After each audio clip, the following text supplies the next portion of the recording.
Hello friends, આજે આપણે બનાવવાના છે ચિયા ઓટ્સ. ચિયામાં સીડ્સમાં આપણે ભરપૂર પ્રમાણમાં ફાઈબર હોય છે અને પ્રોટીન હોય છે, જ્યારે ઓટ્સમાં પણ ભરપૂર પ્રમાણમાં ફાઈબર અને પ્રોટીન હોય છે.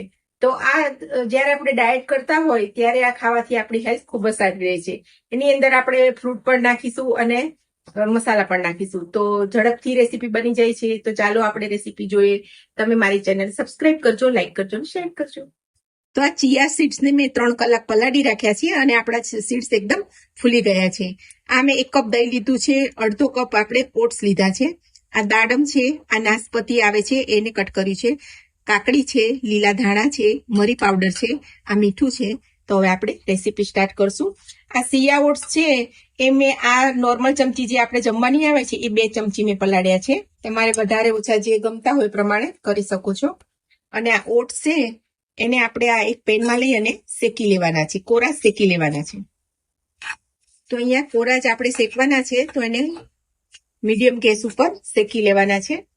તો 2 મિનિટ થઈ ગઈ છે અને આપણા ઓટ્સ શેકાઈ ગયા હોય એવું લાગે છે અને નીચેથી છૂટા પડી ગયા છે અને અવાજ આવે છે ક્રન્ચી. તો આપણા ઓટ્સ શેકાઈ ગયા છે અને આપણે ઠંડા પડવા દેવાના છે પહેલા.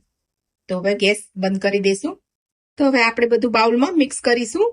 તો આ 1 કપ દહીં લીધું છે. દહીં થોડું મોડું છે, બહુ ખાટું નથી. એની અંદર આપણે નાખી દઈશું કાકડી ધોઈ છોલી અને મેં ઝીણી કાપી લીધી છે. તમે કોઈ પણ ફ્રૂટ પણ નાખી શકો છો. અત્યારે નાશપતિ આવે છે તો એ પણ મેં છોલી અને ઝીણા ઝીણા કટ કરી લીધા છે. એપલ પણ તમે નાખી શકો છો, તમને બનાના ભાવે તો એ પણ તમે એડ કરી શકો છો. આ દાડમના દાણા છે. આ મરી પાવડર લીધો છે, નાની અડધી ચમચી. તમે આમાં ચીલી ફ્લેક્સ ભાવે તો ચીલી ફ્લેક્સ પણ એડ કરી શકો છો. અને આ પોણી ચમચી જેવું આપણે મીઠું નાખીએ છીએ. લીલા ધાણાને ધોઈ અને મેં ઝીણા કટ કરી લીધા છે. અને આપણે આ ચિયા ઓટ્સ પલાળ્યા છે એ પણ આપણે એમાં એડ કરી દઈશું. આને ઓછામાં ઓછા 2 કલાક પલાળવા જરૂરી છે. જો તમારી પાસે ટાઈમ હોય અને વધારે પલળી રહે તો પણ એમાં કંઈ વાંધો આવતો નથી. અને આપણા ઓટ્સ જે શેકીને રાખ્યા હતા એ પણ આમાં નાખી દઈશું. બધી જ વસ્તુને આપણે સારી રીતે હલાવી લેવાની છે. તો બધું આપણે સારી રીતે મિક્સ થઈ ગયું છે.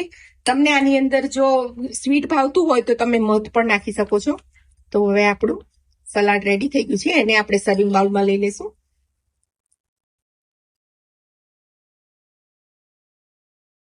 તો આપણા ચિયા ઓટ્સ રેડી છે. ખૂબ જ હેલ્ધી છે, ટેસ્ટી છે અને સવારે તમે બ્રેકફાસ્ટ ના ખાવ તો લાંબા સમય સુધી ભૂખ નથી લાગતી. ડાયટ માટે ખૂબ જ સારા છે. તો આ રેસીપી તમે જરૂરથી ટ્રાય કરજો. મારી ચેનલને સબસ્ક્રાઇબ કરજો, લાઈક કરજો, શેર કરજો.